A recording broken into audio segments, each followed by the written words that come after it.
रिया और सान्या दो बहनें थीं जिनका रिश्ता सिर्फ खून का नहीं बल्कि गहरे प्रेम और दोस्ती का था। दोनों बचपन से एक दूसरे की परछाई थीं। जहां रिया शांत और समझदार थी, वहीं सान्या चंचल और मस्तमौला। दोनों एक दूसरे के बिना अधूरी थीं, लेकिन किस्मत को कुछ और ही मंजूर था। सान्या की शादी तय हो चुकी थी। घर में खुशी का माहौल था। चारों ओर रौनक थी, मिठाइयों की खुशबू फैली हुई थी और ढोल नगाड़ों की आवाजें गूंज रही थीं। रिया भी इस खुशी का हिस्सा थी, लेकिन उसके चेहरे पर हल्की उदासी झलक रही थी, जिसे किसी ने ध्यान से नहीं देखा। शादी से एक दिन पहले, जब सभी शादी की तैयारियों में व्यस्त थे, अचानक एक खबर ने सबको हिला दिया। सान्या गायब हो गई है। पूरा घर हिल गया। रिश्तेदारों में अफरा तफरी मच गई। कोई सोच भी नहीं सकता था कि सान्या अपनी शादी से ठीक पहले यूं गायब हो जाएगी। कुछ ने कहा, कहीं वो अपने मंगेतर से मिलने तो नहीं चली गई? तो कुछ ने फुसफुसाते हुए अंदाजा लगाया, क्या उसे किसी और से प्यार था? पर सबसे ज्यादा हैरान करने वाली बात यह थी कि रिया बिल्कुल शांत थी, जैसे उसे सब पता हो। जब सबसे रहा नहीं गया, तो मां ने रिया से पूछा, बेटा, तुझे कुछ पता है? रिया ने सिर झुका लिया।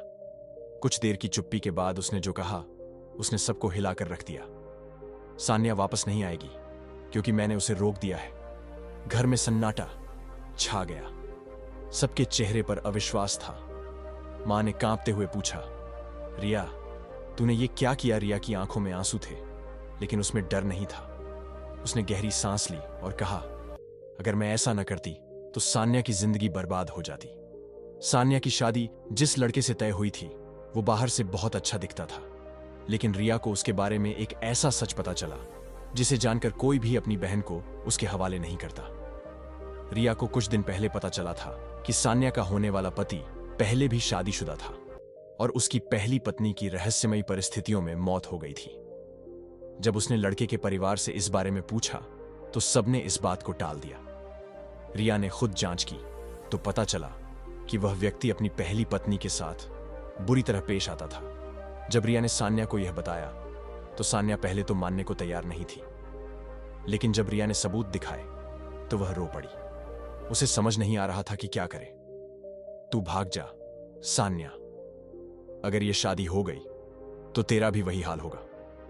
सान्या डर गई थी, लेकिन उसे अपनी शादी तोड़ने की हिम्मत नहीं थी।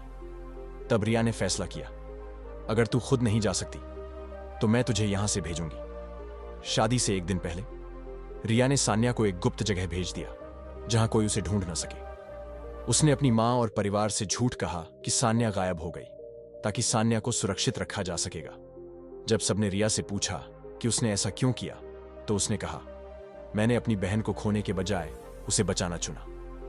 मैं जानती थी कि यह आसान नहीं होगा, लेकिन क्या मैं उसे दर्द और अत्याचार के हवाले कर देती? मां की आंखों में आंसू आ गए। धीरे धीरे सबको सच्चाई समझ आई, लेकिन यह फैसला इतना आसान नहीं था। शादी टूट गई, समाज में बातें बनी, लेकिन रिया को परवाह नहीं थी। कुछ महीनों बाद सान्या वापस लौटी, एक नई जिंदगी जीने के लिए। उसने एक नई शुरुआत की, अपने सपनों को पूरा किया और खुद को साबित किया। रिया और सान्या का रिश्ता पहले से भी ज्यादा मजबूत हो गया था। रिया ने साबित कर दिया कि कभी कभी प्यार का मतलब यह नहीं होता कि हम किसी की हर इच्छा पूरी करें, बल्कि कभी कभी प्यार का असली मतलब किसी की भलाई के लिए कठोर फैसले लेना होता है।